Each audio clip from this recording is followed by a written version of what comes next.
La 45esima Fieste dei Patrie dal Friul si è celebrata oggi nel Friuli occidentale, sottolineata da più parti l'importanza della tutela delle lingue locali e dell'identità.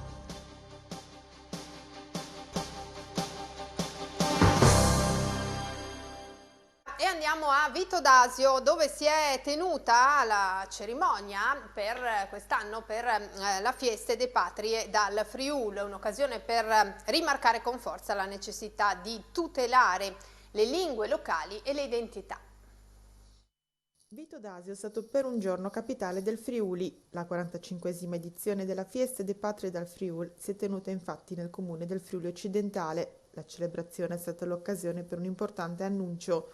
Dopo San Michele al Tagliamento, Teglio Veneto e Cinto Caomaggiore, anche Portogruaro, Gruaro e Fossalta di Portogruaro hanno fatto richiesta per essere ricompresi ufficialmente tra i comuni dell'ambito friulanofolo tutelati dalla legge 482 del 1999 sulla tutela delle minoranze linguistiche storiche.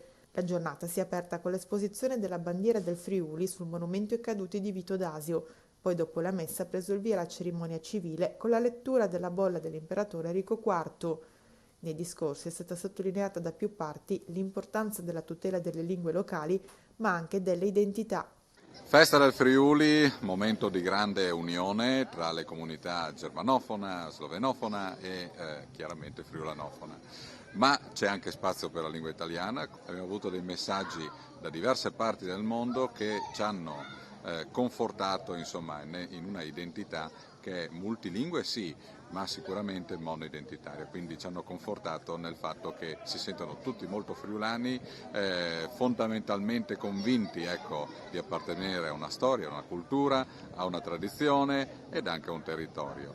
Cerchiamo insomma di tramandare quelle che sono le nostre capacità linguistiche ma anche le nostre tradizioni, per cui appuntamento il prossimo anno in un altro paese del Friuli, ma sicuramente quest'anno abbiamo saputo celebrare al massimo la nostra identità e al massimo anche la nostra lingua friulana. Mandi a tutti! Tutto è andato meravigliosamente bene, a cominciare dal tempo, ospiti meravigliosi, interventi molto interessanti. Pertanto siamo orgogliosi di averla organizzata e orgogliosi di come sono andate le cose. Vi aspettiamo a Vitodasio, venite a scoprire un angolo di paradiso.